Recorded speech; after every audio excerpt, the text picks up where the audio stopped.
From the guys who brought you Fight Night picks, and for a short time, hitting above the Mendoza line, comes the Allen Brothers' next project. Let's tear the cover off and join in 15-minute card breaks. And welcome back to another episode of Fight Night Picks question mark kicks. Today we got a great card coming up. Thiago Moises taking on Islam Makhachev up at the top. And if you haven't checked out our website, it's fightnightpicks.com. We've got all sorts of great content. You've got written out interviews that you can check out after the fact. And of course, our own Joshua Hart's full card betting guide. What's he feeling for this weekend? His best bets: Miles Johns, Sergey Morozov, and Islam Makhachev, Thiago Moises to go over 4.5 rounds. You also have the Joshua Hart parlay over there. And if you want to check out some of the stuff that the boys are wearing on the show, check out the store. The black logo long sleeve shirts, the baseball jerseys, there's only one left, those Under Armour ball caps, all sorts of great stuff on the site. Fightnightpicks.com. Absolutely great stuff over there. You're not going to want to miss out. And as we always say, let's get into it. Fight Night Picks is brought to you by Vertiball. Head on over to their website. It's vertiball.com. And listen, it's an awesome product. It's a local company out of New Brunswick, Canada. So make sure you support those guys locally as well as Fight Night Picks. But they're the only mountable portable muscle massager. They can stick on any smooth surface. They've got an industrial strength suction cup. Can support over 100 pounds of pressure. You can get really into those deep knots. I have one here at home. I use it for my back and my shoulders from holding up that Fight Night Picks Pick'em trophy. But listen, make sure you check them out. It's a great product. Like I said, they're recommended by physiotherapists, masseuses, and chiropractors across Canada, the US, UK, and Australia. And they're used by countless professional athletes like Minka Fitzpatrick on screen there, as well as Clelin Ferrell of the Raiders. So if you head into the cart, make sure you check them out. So I've got a Vertiball massager in my cart right there. Use the promo code FNP. You're going to save 10% off your order. You're supporting this company here that I'm very passionate about in New Brunswick, Canada, and you're helping out us as well. So make sure you check them out, vertiball.com, promo code FNP, 10% off your order. And without further ado, let's get into it. Ladies and gentlemen, recorded in Fredericton, New Brunswick, Canada. It's time for Fight Night Picks with your host, Craig and Matt Allen. Ooh boy, and what a card it is. UFC Vegas 31 coming at us from the Apex facility. They paid $100 million for that facility to put on fights like this. And we have 10 bangers today. And Matt, I started off the show by saying 10 bangers because if you go over to Miles Johns' Instagram, I linked it ahead. It's the fact that Miles Johns' fight with Anderson Dos Santos is off. So let's get that one out of the way early. I see a lot of people kind of talking about it over there in the comments section. Jamie Nadeau's over there. Rob G. You got Bailey Ripplinger, Laos Nan, and Phoenix, who's there every single week, as well as O'Jace.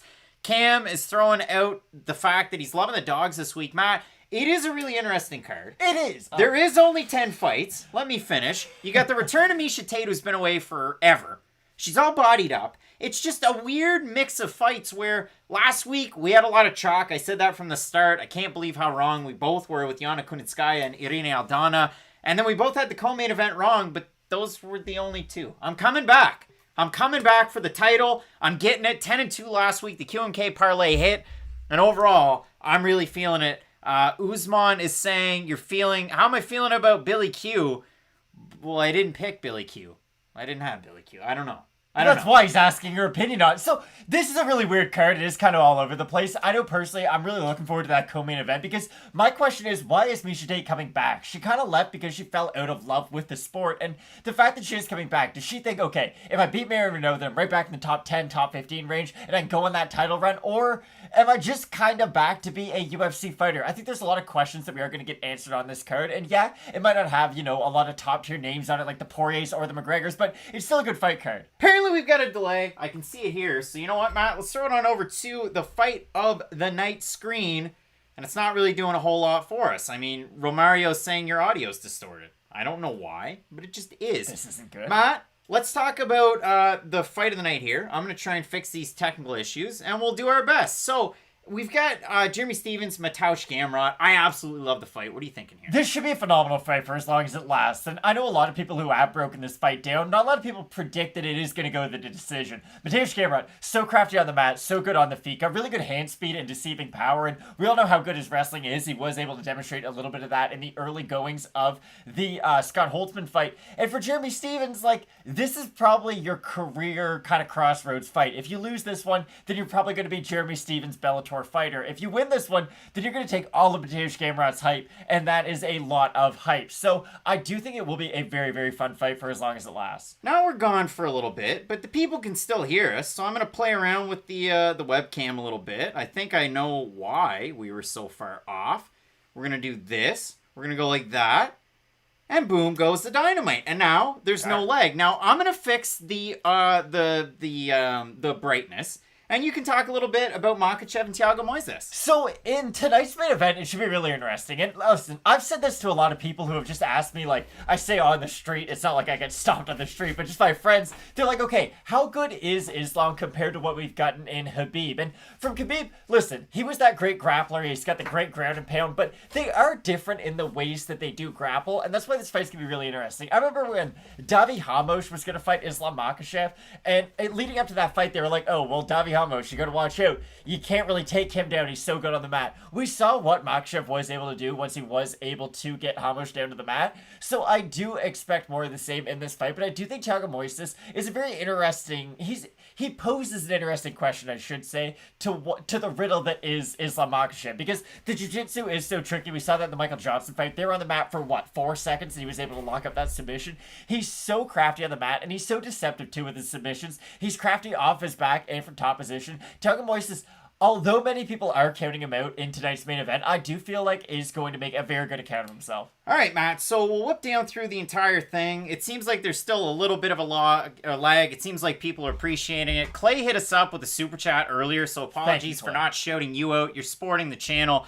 And listen, overall, it is one of those odd cards. 252 tuning in right now, only 48 likes. Takes you 2 seconds. I'm trying to do God's work. I'm doing my best here. And yeah, hopefully I made it a little bit better, even though apparently the lighting's not that great and it's as bright as it gets. So it is a little weird. Matt, let's do what we always do with question mark kicks. We'll start down at the bottom. We have France's Alain Baudot, and he's going to be taking on a really interesting fighter there in Rodrigo Nascimento. So when you look at this one, it's going to be tricky for Alain Baudot. Now, I know there's some people out there that are thinking maybe he's a decent shot at an underdog. I've seen him struggle against grapplers in the past, and that's the thing that bothers me. If you go back and watch his fight against Todd Stout a few years ago, that's the one where he loses the fight. He ends up winning by DQ. Stout, what was it, a drug test if I'm not mistaken? I think so, yeah. He comes into the UFC off a disqualification win, and then he looks bad against a really good fighter in Tom Aspinall. And you can say the same thing for Nascimento. His last time out, he tried to box with Chris Daukaus. I mean, Shamil Durkimov, if you're listening for next weekend, don't box with Chris Daukaus. We've seen that play out in the past. So when I look at this fight, Matt, Rodrigo Nascimento, great on the ground, trains with absolute legends over at American Top Team. Baudot training with Cyril Gahn, you might have heard of him, and Fernan Lopez. So what are you thinking here? I just don't think Alain Baudot's that good, if we're being completely honest. Like, we did quite a bit of research on him leading up to his UFC debut, and none of it was that impressive. Like, Nascimento, I understand he didn't look that good against Chris Daukaus, but like, hey, Chris Daukaus is what, 2-3 wins away from a title shot? Like, I understand that's a ways away from a title shot, but still, he is on that kind of trajectory to the title. And I understand Alain Baudot, you can make that excuse if you want to, that, oh, he just lost Tom Aspinall, but there isn't anything else throughout his career that really makes me say, oh, he's going to be able to create the distance on Nascimento and also keep that distance once it has been created. I like Nascimento quite a bit in this fight. Clint, I understand. I see the comment. I wouldn't bet against Alain Baudot. He's Gahn's training partner, but I mean, again, Antonio Arroyo is the Thiago Santos replica, and you've seen how well he's done in the UFC. Like, there's a lot of people like that. If he wins, he wins, and I would be very surprised. And I like Jamie Nadeau's comment. I don't love either of these fighters, so I'm not putting either guy on a card.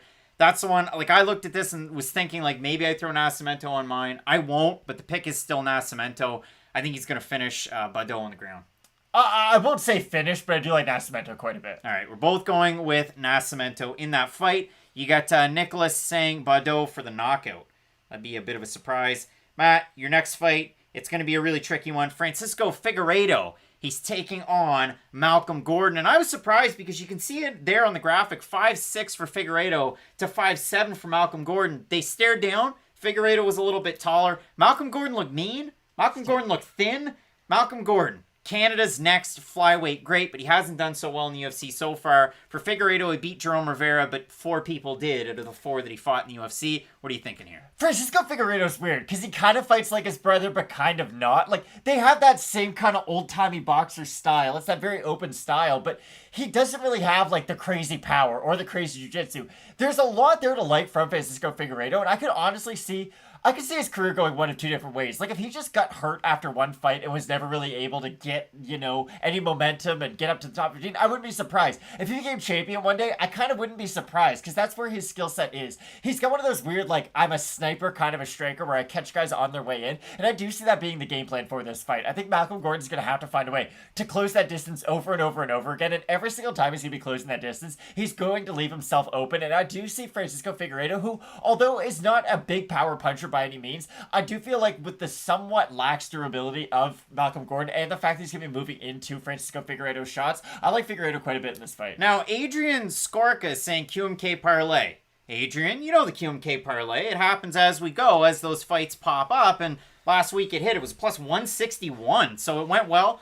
Our own Joshua Hart on the full card betting guide hit it again. He did. That's 2 weeks in a row. Big pluses. I know he was high on Miles Johns this week. Unfortunate that that fight fell out. Now, Matt, what we always do with these fights, and I failed to do so in the first one, Francisco Figueiredo is hitting at a 75% clip at Fight Night Picks over on Instagram. 25% of the fans have the man himself, Malcolm Gordon, to win. We've got a super chat over there. That's an inappropriate name, so there's that. But also, I can't read that. I don't know if it's good. I don't know if it's bad. Kick's Good saying Figgy got a freebie tonight. Dan Goldstein saying Figgy Light should win. I like Figgy Light in this fight too. Southpaw, he can hit with a little bit of power. It's going to all depend on his takedown defense and how offensive Malcolm Gordon is with his wrestling. But if you do have a look at this one in terms of the odds, I hate the fact that Figueiredo is as big of a favorite as he is, because I think it's a little silly. We talked about it. He opened a minus 230. He's a minus 311 right now. And Malcolm Gordon at a plus 246. So if you like Gordon, maybe you're really high on him, but I can't say that I am here. Yeah, it's just Malcolm Gordon hasn't shown very much in his last couple of fights. The Sub Energy performance was just super disappointing. And I really do think Sub Energy is a much faster striker than Francisco Figueiredo, but I do feel like Figueiredo has some similarities there in his style of striking to where he will be able to capitalize on similar openings in the game of Malcolm Gordon. To be honest, I'm really upset that we're not brighter, because normally we are, and I have the brightness up as much as I can. But Matt, our next fight, well, this fight's off. Miles Johns, Anderson Dos Santos is off the cards. We were so excited. We were. And if you didn't know, now you know. Unfortunate. Hopefully they can rebook that one, because I absolutely do love this fight. It would have been all action. Your next one, Khalid Taha taking on Sergey Morozov. And when I look at this fight, it is an interesting fight. I mean, Khalid Taha, you look at it, he looked amazing against Bruno Silva, who's looked great at 125. And then he came out in his next fight and he fought Raoni Barcelos, which is easier said than done, but he didn't look very good. And that's tricky. You hate to see that. Khalid Taha looking to right the ship. He's taking on the former M1 global champion Sergey Morozov, whose last loss, well, that was his last fight against Umar Nurmagomedov. He didn't really get moving. He didn't get going. Stefan has Sergey. Clint has Sergey. Kick's Good has Sergey. OJ is saying this fight is so close. I think it is. Morozov's more of a single shot power guy. You saw the pictures of him in, Southern Florida with one Zhalgash Jumagulov, one Shavkat Rakhmonov on Rakhmonov's Instagram. Well, both of those fighters out of Kazakhstan win. So can Sergey Morozov win? I really like Sergey Morozov in this fight, because if you look at his performance against Nurmagomedov, I didn't even think he looked that bad. The problem he had in that fight, it was a speed issue. And normally when we talk about a speed issue or a speed discrepancy, it's in the striking, but it wasn't. It was in the grappling. He got out-grappled, but it wasn't due to a lack of trying. It wasn't due to a lack of skill or effort. Nurmagomedov was just a much faster grappler than Morozov was, so anytime they were getting into scrambles, it was, okay, we're going to scramble, but by the end of it, Nurmagomedov would find his way to the back of Morozov. I don't think that's an issue he's going to have in this fight, and I really do feel like we're going to see a lot more of his strength shine through this time out. I think we will see, more kicks out of him. It wasn't something we saw at all against Nurmagomedov, and I know it's not a huge part of his game, but it's just, The broadcast makes it sound like he doesn't throw Eddie like he's Dan Henderson in 2003. He will let his kicking game go a little bit, but you really did set it up. He loves to set up his power shots off of his opponent's kicks and even his opponent's takedowns. He's a smart fighter to where he's not really knocking guys out when they're both just in striking exchanges. When you go for the takedown, when you do try to switch it up and go for a clinch or leave yourself open and just try to change the rhythm of the fight, that's when he can catch you in any really big opening. So I do like Morozov in this one. And I like Morozov too, and I see a lot of people in the chat do. I only saw Mario P's got Taha by decision. Clay didn't like the way that Taha looked at the scales. I've got Sergey Morozov right now at a plus 105. That's my first leg of the question mark kicks parlay. I don't have a lot going on any of the fights this week because, again, like I said, it feels like it's really chalky like it was last weekend and ended up 10-2 when the parlay hit. So I am going with Morozov in this fight. Jake is saying, love watching you guys. Big fans here, Jake and Tyler. Shouts to you guys. Thank you. Listen, everybody sat through those technical issues. Next week will be a little bit brighter. And we'll move on to our next fight, Matt. We have Amanda Lemos taking on Montserrat Conejo. Amanda Lemos is a really big favorite in this one. So let me get everybody the right number here because I'm bouncing the computer on my knees. I'll put it away. Everybody can understand the production issues that we faced. Let's get it right. Matt, Amanda Lemos, holy smokes. Open to minus 250. She's minus 556 on best fight odds as an average. Montserrat Conejo, open to plus 210. She's plus 406. I bet you that chat hits up hard for Conejo for the upset. Kicks good saying Conejo. I have seen a lot of people saying it. Over on Fight Night Picks, 62% have Lemos to 38% that have Conejo. I don't get it whatsoever. Like, listen, if you want to torch me and if you want to bring up a really compelling argument for why Lemos is going to lose, then I'll sit here and I'll listen to it. But Conejo only gets into the clinch and her grappling is very good. But my issue is that her takedowns never come from single legs. They never come from double legs. And there's not a variety to her takedown attempts. She does have a few trips. She does have different throws and whatnot. But it's all judo and all jiu-jitsu.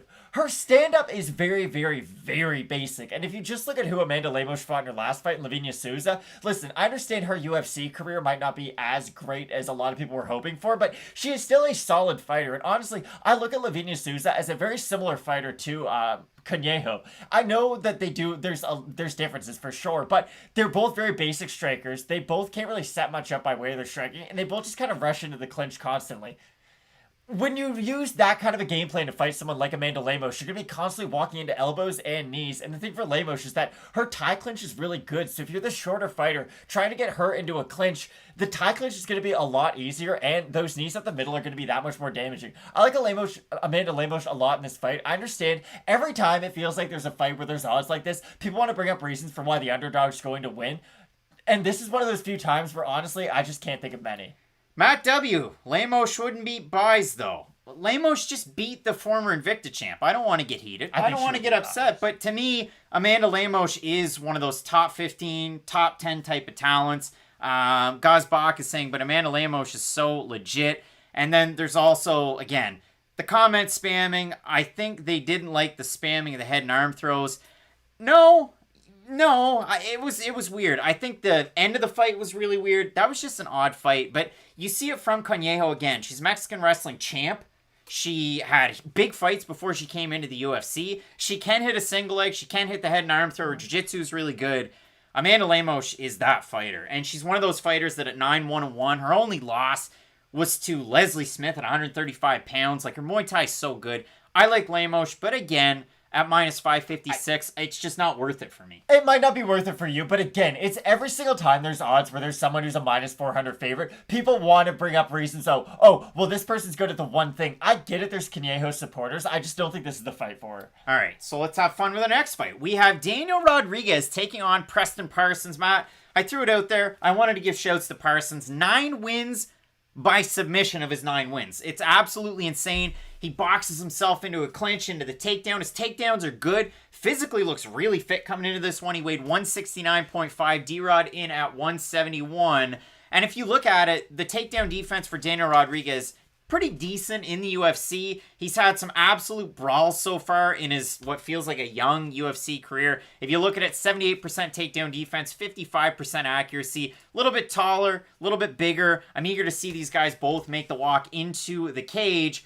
Son of Texas 1836 saying D-Rod by KO, I hope. Clint is saying, yo, D-Rod easy money. Lock for parlays.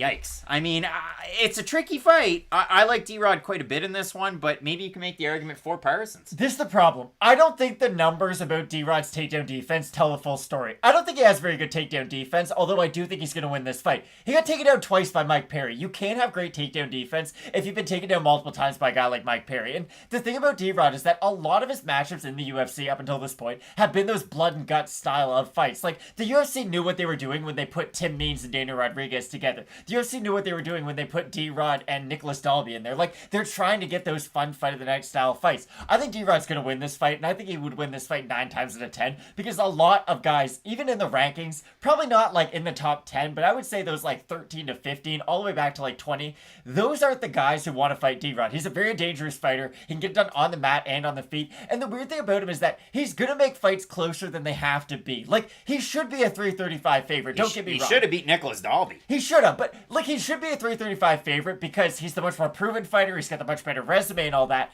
It's just he leaves himself super open in most of his striking exchanges, and the fact that his chin is really high in the air a lot, it's just he's gonna make fights closer than they have to be in the end. Although I don't think this is going to be one of those performances, I'm always a little bit hesitant about betting D-Rod no matter who he's fighting. I mean, Preston Parsons coming back, a healthy underdog in this one, plus 265. You talked about it, minus 335 for Rodriguez. 85% of the fans at Fight Night Picks on Instagram have Rodriguez to the 15% that have Preston Parsons.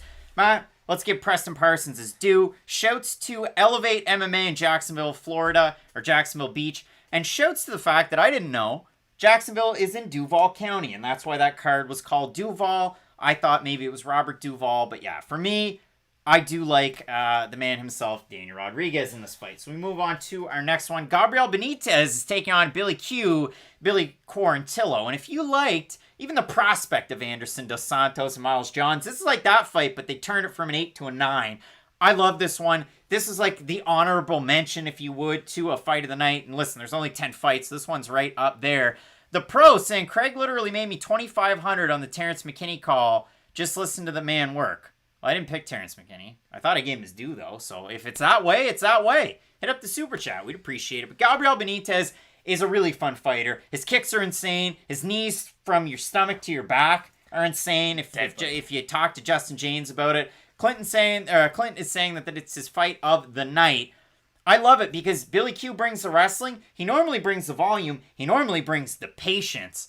Gabriel Benitez is one of those interesting fights, though.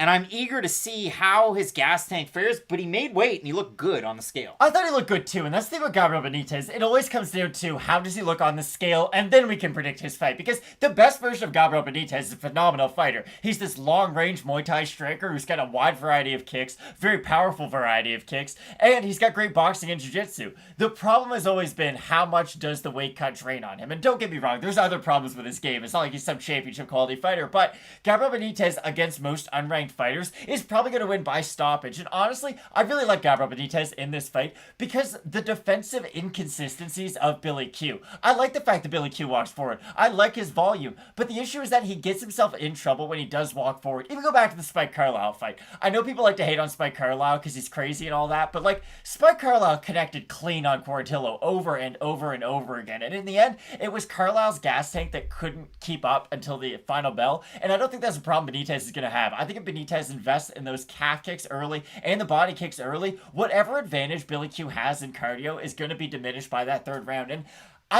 I don't think we're going to see a finish in this fight, but if we do, it will most definitely be Benitez finishing Billy Q. Quarantillo has a good game. He's a very exciting fighter. It's just he's not a guy with massive power, and he's not a guy who goes out there and could just beat you by rear naked choke like that, like he's Damian Maia. He's a guy who really has to work in his wrestling with his strengths, and a guy who weaponizes his own cardio. I really do think this could be a phenomenal fight for as long as it lasts, but personally, I do see Gabriel Benitez landing quite a bit as Quarantillo walks forward. If Quarantillo is going to win, he's got to take Benitez down. Benitez, 56% takedown defense in the UFC. His striking defense, and significant striking defense at that, the best in the UFC. Like, it is great. The best you've seen at featherweight. You combine it even with his one fight at lightweight that he lost, and it's still very, very good. So yeah, as Regis is saying, Benitez has more volume. Q going to need to finish to win. I don't know if he can. When you look at the odds for this one, they're close enough. I mean, Gabriel Benitez open to plus 115. He's a minus 158. For Billy Q, open to minus 135. He's plus 132 right now. Gabriel Benitez, your third largest mover and shaker, tied with Tate. Miesha Tate, that is, at a 45% clip. Amanda Lemos, the biggest mover and shaker, at a 55%. And again, she is a huge favorite in this one. I think where it gets interesting is if we have a look at Fight Night Picks over on Instagram, you look at it in our story, it's updated every weekend. And Matt, for this one, 61% of Billy Q to win, 39% Gabriel Benitez. I like Benitez in this fight, but like a lot of people are saying over there in the comments section, this should be a really close fight too. It's well matched. I think it would, yeah, it's not going to be fight of the night, or at least qualify for a fight of the night without it being closely matched, but I do like Benitez in the end. I think he just fought the higher level of competition, and I think he's done better against them. The pro, going with you, saying, wouldn't be surprised if McKinney got the first round KO. I know I said that. I know it was me that said that. We're going to have to go back. Matt, this was one where I tripped up everybody that watched the fight. We have Rodolfo Vieira taking on Dustin Stoisfus, a guy that apparently played drums in a high school band. I learned that in the comments section this week. Dustin Stoisfus looks a little bit like Tom Hardy. That was every comment this week. And he had a very neat fight, I guess, against Kyle Dawkins his first time out. Got a little bit outstruck, but we saw it in his overall body of work coming into the UFC. If you want to see a fun Stoisfus fight, it was when he took on one really tough out, Jonas Bilstein. And they went strike for strike. He's a great counter striker. Rodolfo Vieira, Matt, you brought this to my attention before even this video. There's a great article out there, MMA Fighting by Guilherme Cruz. He does great interviews and breakdowns of some of the Brazilian fighters. And it's the fact that, and this is the headline, Rodolfo Vieira says psychologists made him watch UFC submission loss over and over again. The other thing that I got out of all this is the fact that he trained with different coaches getting ready. So it was, let's see, karate specialist Mano Santana after a training session with Lyoto Machida. So he's going to get that karate background. He's going to be training with strikers to get ready for a possible striking match with Stoisfus because, well, he's so good at jiu-jitsu. He has those takedowns. He has that jiu-jitsu. So I tripped everybody up and I flipped the who we had picked. I actually had Stoisfus. You had Vieira. What are we saying in this one? Laos Non saying Rodolfo, the black belt hunter, gets submitted in round 2 again. I think Rodolfo's going to win. Now, hear me out. I understand people are very, very down on him because of the fact that, hey, he got submitted his last time out and he looked so bad and he got so tired. I love the fact that it doesn't matter that it was psychologists. Even if it was a friend, a family member, whoever, they made him sit down and watch that loss. Because here's the thing. You can't make excuses if you sit there and actually break down your own performance. Conor McGregor probably hasn't watched the third Poirier fight yet. That's all I'm going to assume. Because if he did, then he probably wouldn't be out here saying all these crazy things. The fact that Rodolfo can't run from his last performance, I do think is a very important thing. We're trying to predict his performances moving forward. Because he's a guy who, okay, I'm going to be able to out-grapple every guy in MMA because I'm not from this world. I'm from the jiu-jitsu world, so their jiu-jitsu is nothing compared to mine. Sometimes you have to be embarrassed to really make yourself better, and I think that was the case. I think Rodolfo Vieira was very full of himself, was very high on the Rodolfo Vieira sauce, and for good reason. There was guys like us on the internet pretty much every single week talking about how he could choke out almost anybody at this middleweight division. I made a YouTube short about it, making fun of myself. Exactly. So the fact that now we're looking at him against Dustin Stoisfus, I think Stoisfus is an okay fighter, but we saw his takedown defense be tested against Kyle Dawkins, sorry. And I do think that's going to be a problem in this fight. I think Rodolfo Vieira is going to be able to get the takedown a lot easier, which will help his cardio on the back end of things. If he can get that first takedown and just dominate let's say, maybe not dominate, control the first round, then he's going to be the much fresher fighter in that second and third round if it does last that long. So for all those reasons, I do like Rodolfo Vieira. And those are all the reasons that I was thinking of kind of coming into this one. Looking at him on the scale, weighing in at 186, reading the article. The best thing that you can do, go back and watch your losses, deal with a sports psychologist. And we've seen that not just in MMA, but baseball, hockey, basketball, just every other life. sport. Get your mind right, and you're going to do a lot better. It's exactly what you want to hear. Vieira came in and went, geez, 6 months ago I lost. Screw it. I'm so good at jiu-jitsu, it doesn't matter. That's one of those things that I go, okay, well, that then further affirms my Dustin Stoisfus pick. But I look at this one. Stoisfus opened a plus 180. He's now a plus 184. If you look at it for Rodolfo Vieira, he is more than the 2-1 favorite. He opened minus 210. Got down to about a minus 248. He's minus 226 right now. I want to hear what people are thinking over in that comment section. Clint saying Dustin did look good on the scale. He definitely did. I'm off of Stoisfus now because of what I heard from Rodolfo Vieira. And that's an interesting one because 59% of the fans at Fight Night Picks have Vieira to 41% that have Stoisfus. So we're now in agreement in this one. Listen, I wouldn't throw it on a parlay based on what happened in the last fight, but I do like Rodolfo Vieira in this fight. You know what? Hell, let's throw it on a parlay. Minus 215, no. Rodolfo Vieira. So I have Sergey Morozov and Rodolfo Vieira as my two for the question mark kicks parlay. Okay, so George, just to address your comment of why would he be the fresher fighter if he controls the first round? If I'm the guy on top, you're the one working to get up to your feet. You have to control my weight. I have gravity on my side. So if Adolfo is the one on top, Dustin Stoltzfus is going to have to be working 5 times harder defensively than Adolfo Vieira will offensively in the top position. So that's why, honestly, if he does win that first round and if he is able to impose his will enough, then I really do like him as the fight continues. So if I'm going with Vieira and Morozov with the odds that I had, it's about a plus 200, plus 210 scenario. I think this is an awful idea, Craig. I'm going for it, but All right. There's not a lot of cheddar on it. So I want to hear what people are thinking over there. Todd's saying I will be marking your words. This is the thing. Craig didn't even have Adolfo at the start of the week. That's why I'm a little hesitant to throw him on the parlay now. I love everything I've heard. George Grunt saying big up to the boys from Fredericton. All right, Matt, let's move on to our next fight. Absolutely love it. You've got Jeremy Stephens taking on Mateusz Gamrot. Gamrot, the former champion, over with KSW. Put on really fun fights. I saw a lot of people in the comment section, Matt, this week that said Mateusz didn't fight anybody very good in KSW. He's not very much of a striker. If you don't think he's much of a striker, go watch his fights against Norman Park. Those guys absolutely hated each other, and they struck to no end. He can strike, and you even saw some of the power shots in his last fight against Scott Holtzman. What'd he do? Boxed the boxer, took him down with some of those weird ankle picks, but he had a really, really good fight. I like Mateusz Gamrot for every part and parcel of his game. Jeremy Stephens, 0-4 with 1-0 contest and his 5 on in, but he's taking on the highest level of competition. So for Stephens moving up to 155, it's an interesting fight to take. He was supposed to get Drakkar close the first time, but he pushed him and hurt him. Now he gets an even harder fight, Mateusz Gamrot. What are the odds on this fight, Craig? Because whatever they are, they're not far enough apart. Because Mateusz Gamrot is not only the much more dangerous fighter, okay, here's the thing. The odds on Mateusz Gamrot are minus 245. 35. Whatever you were good, take him, Adolfo Vieira off that 2-fight parlay and put Mateusz Gamrot on there. Because Gamrot has way more ways to win against a guy like Jeremy Stephens. Jeremy Stephens does have big power, but I even need to catch myself, and I had to start questioning myself. Like, I even catch myself going, oh, but Jeremy Stephens could win by knockout. When I have to resort to saying that is your only chance to win, then you can't beat top-ranked guys anymore. And the fact that we do talk about Mateusz Gamrot as, you know, he's not just some guy who's outside the top 15. He's a guy who had a fight of the night in his first UFC fight, his UFC debut. Split decision loss. Guram Kakataladze, which was a very, very good fight, which showcased both guys' tremendous talent. And they went out there and beat the brakes off Scott Holtzman, who's a very similar fighter to Jeremy Stephens. Now, do I think Jeremy Stephens has better hand speed than Scott Holtzman? Yes. Do I think he throws more heavily varied style of kicks? Yes. But at the end of the day, he's still just a power punching style of a boxer, and I don't think that's going to be enough to win at the lightweight division. I think Gamrot not only has the technique over him, he also has the size and the power. Switches stances a lot. Stephens going to have to work in some of the body and the kicks. A lot of kicks. He's going to be able to get the win in this one. But there's no way he's taking down Gamrot. And I saw it up there by Gazbach. Doesn't Steven holds the record for most UFC losses? You talked about the odds. It's the fact that Mateusz Gamrot, a decent favorite in this one. If we have a look at Fight Night Picks, 74% of the fans have Gamrot to get the win. 26% riding with Stephens. I definitely don't have Stephens. So there's no way. I've been on Gamrot.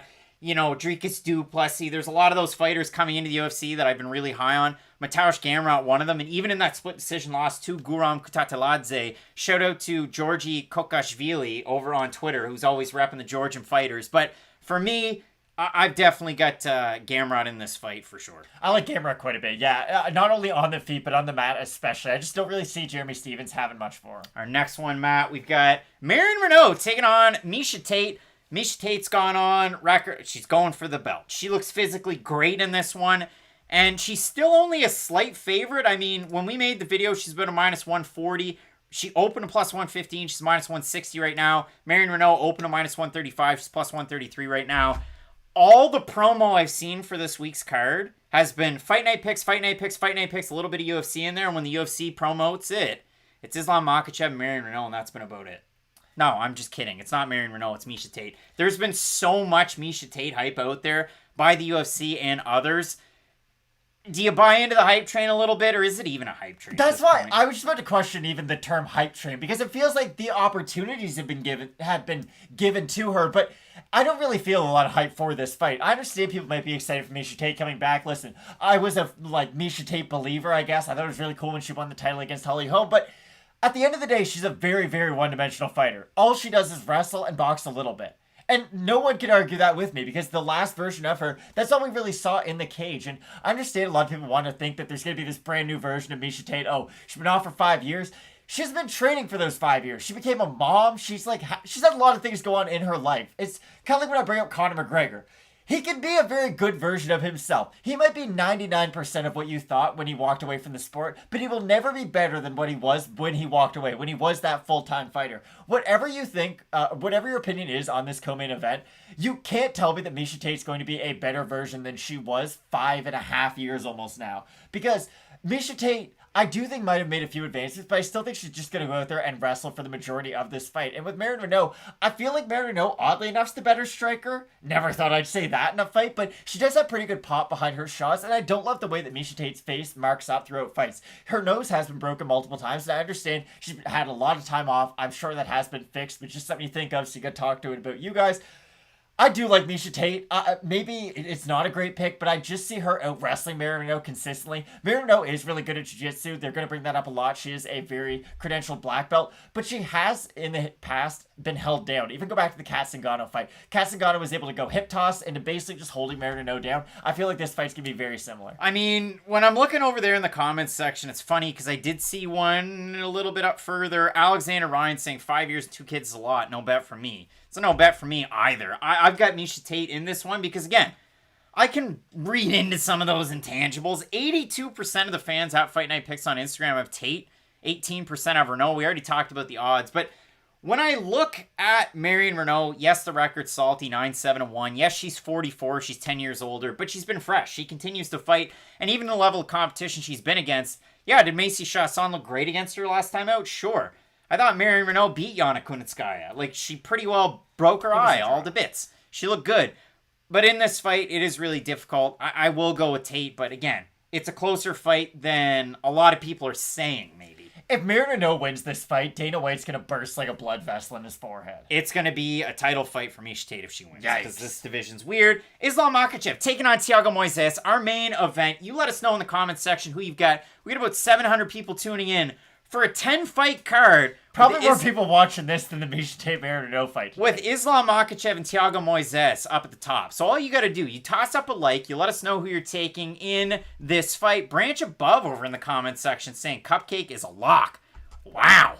It's insane. Ryan saying if a guy was 9-7 in the UFC, wouldn't have been cut a while ago. I mean, Mike Jackson, for what it's worth, 1-1. Artem Lobov's a far better example because he actually had a lot of fights. So. Yeah, there's a lot of tricky ones that way. And Alexei Oleinik's an old guy, too, in the UFC. So there's all of that. But when I look at this fight, Matt, I give Thiago Moises a little bit more credit than maybe those odds do because he is one of the bigger underdogs on this card.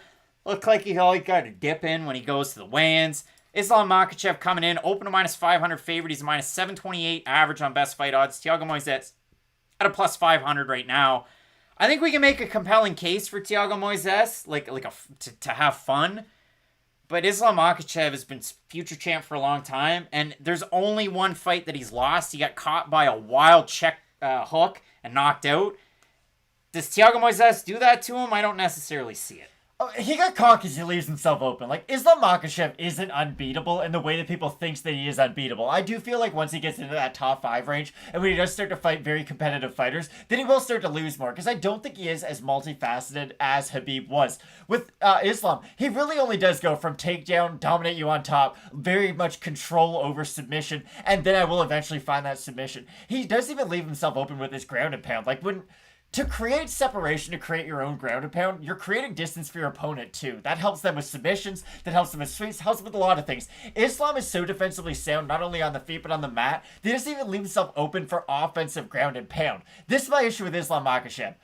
I love MMA about as much as anybody can love MMA, but even I'm not the biggest fan of his style, and there's nothing against it. It is brutally effective, but I do feel like that's the only thing that is holding him back from fighting those guys in the top 10, because his style is that I'm going to walk forward, I'm going to hunt you down, get you against the cage, take you down, and we all kind of know where it goes from there. Against a guy like Thiago Moises, who is so dangerous on the mat, who is so tricky with his submissions, he might be able to at least threaten with like a guillotine to then get into top position and then get back up to his feet, but other other than like one fast little sequence like that, like we saw RDA do against Kamaru Usman, because you know the one stat with Usman is he's only spent like 2 seconds on his back. Well, they're from when RDA hit him with a sweep and then he got back up to his feet. We might see something tricky like that out of Moises, but I really don't think he's going to be able to keep anything sustained up for anything past 5 or 6 minutes. The fight reminds me of Jennifer Maia when she took on Valentina Shevchenko. Won a round, looked a little decent in that round, and then it was all Shevchenko after that. I think that's what this fight's going to be. And Islam Makhachev, great fighter over there.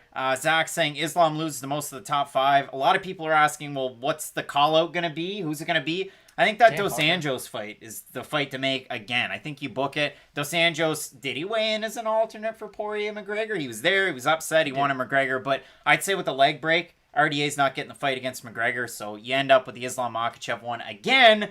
And yeah, I want to go with Makhachev as well. Max B saying, oof these guys. Max B, you're the one that tuned in and typed it out. Come on, buddy. When we look at this fight, Matt, yeah, Islam Makhachev, that's the card. So what we always do with question mark kicks, we have to solicit the likes one more time because 723 and only 162 likes and only a couple of super chats. You could hit it up too. That's all right. The QMK parlay hit last weekend. 10-2 on the record. Matt went 7-5, but he's coming back this week. Does your arm ever get tired from patting yourself in the back? Never. And we had technical difficulties that we worked through. So let's go back through this entire card. We start at the start.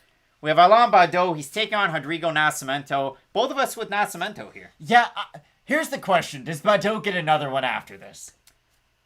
Well, if you sign a 3-fight deal, maybe, but no. You lose to an unranked guy. No. All right, Matt. Next fight, Francisco Figueiredo taking on Malcolm Gordon. Going with the younger Figgy.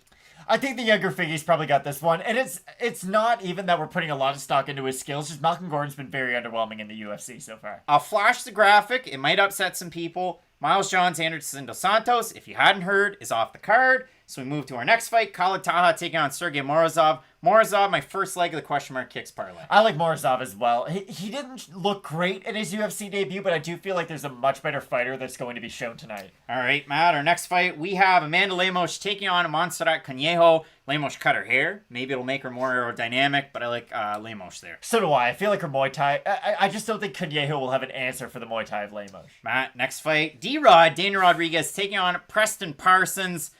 Going with the old favorite here. It's Daniel Rodriguez. Preston Parsons has a big opportunity, right? Like, if he Terrence wins... McKinney-esque? Exactly. If he wins this fight, then we all are going to be talking about him afterwards, but I do like D-Rod in this one. All right, Matt. We move into our next fight. Gabriel Benitez, Billy Q. This is right up there for fight of the night. I mean, we had 3 different picks. There's so many to choose from, but there's only 10 fights. I like Gabriel Benitez, but this is the fight that I see on this card that's the most 50-50, and if I lost... I wouldn't be upset. It affects everything, but I love the fight. I like Benitez, but I really do feel like game plan's going to be oddly important for this fight. Because if Benitez does do what we said, if he does go to the calf kick early, I don't think Billy Q's going to even be in the 3rd round. Like, if his leg is giving out on him, he's just going to be sitting duck for the strikes of Gabriel Benitez. I like Benitez. Seth God saying this one's a banger for sure. Both of us going Benitez. Matt, both of us in a pick switch going with Rodolfo Vieira. I threw him on the question mark kicks parlay. If you got Morozov, if you got Vieira, it's about a plus 200, plus 210, depending on what site you're on. But I've got Vieira in this fight. I love the sports psychologist move. I love the fact that he's working with a striking coach for this one. Hopefully the cardio is a little bit better. But he said what he needed to say. It was demoralizing. Got to come back fresh off that first loss. I have him here. Before he said any of that stuff, I still thought he was going to win. I did think that having that humiliating loss really will set a fire under you. I do like Rodolfo Vieira in this one. All right, Matt. We both have Vieira. Our next fight, both of us going with Poland's Mateusz Gamrot. And man, this is going to be a great one. This is probably going to be like one of those like Twitter highlight reels that the UFC is going to put out quite a bit. I also like Gamrot in this Clint fight. saying, first time listening to the show. I like it, brother. Thank you, Clint. I appreciate you, Clint. You know what? We had some big time technical difficulties. Normally we're a little bit brighter and in better definition, but hey, the show must go on. Our next fight, Marion Renault's taking on Misha Tate. The Cupcakes return. Your boy's going with Misha Tate here. I think Misha Tate's going to get the win, but I don't really like her against the elite of this division moving forward. Maybe my opinion is going to drastically change after her performance this evening, but I just don't think her at this stage of her career is going to be a competitive fighter against those top like Aspen Ladd, Jermaine Durand, Amanda Nunes, but I do think it's going to be enough to get past Marion Renault. We're going to have to see what happens there, Matt. In our main event, Islam Makhachev, he's taking on Thiago Moises, and we both have Islam Makhachev, Matt, I think we're in agreement on every fight. Yeah, I'm pretty sure we are. Wow. That's scary. Yikes. Bailey Ripplinger saying cupcakes for everyone. But yeah, in this fight, I think it's a little bit closer than the odds suggest. Maybe like Moises for that reason. We gotta stop saying that every time someone's a big favorite. Islam Makhachev is one of those guys, like, unless he gets hit by a crazy cross, Moises bites down in the mouth guard and knocks him out in the first round. I think Makhachev's going to win this one. Yeah, I agree with everything. Like, Thiago Moises is really, really tricky on the mat. And again, other than like one sweep or maybe one little grappling exchange that he wins, I just don't think he can keep it up for a sustained 25 minutes. That's the problem when you fight a guy like Islam Makhachev. You might be able to defend that first takedown. You might be able to defend the second and the third. But by the time the fourth, fifth, and sixth get there, you're just going to be too tired to defend them. And it's just going to eventually get to you. I do like Makhachev as well. Now, Matt, we talk about it all the time. I mean, this is a big card. There's only 10 fights, so on and so forth. I don't know if a lot of people know, we have another channel, and you can check it out. It's called 15-Minute Card Breaks. You can find it on YouTube. There's a link down below in the description. That's what I was looking at because I didn't figure I'd be talking about it. But today, we opened up a lot of neat packs of cards. So I'll tease what's coming up shortly because we open, from our childhood, a hobby box of Topps 2006 Series 1 baseball cards. Did we get a lot of Mickey Mantle cards? We did. You're darn tootin' we did, but there's all sorts of great stuff over there. We've also got some UFC Panini Prism Blaster Box open, so you can check that one out. It was a lot of fun to make, and overall, we've got a really interesting card coming up this week. Next week, Dillashaw taking on Sandhagen, or as our own John Franklin calls him, Sandhagen, or Sandhagen. So it should be a lot of fun. If you're not subscribed, toss us a sub, toss us a like. It takes 2 minutes, and overall, I'm really looking forward to this one. So Matt, as we always say with Fight Night Picks, let's get into it.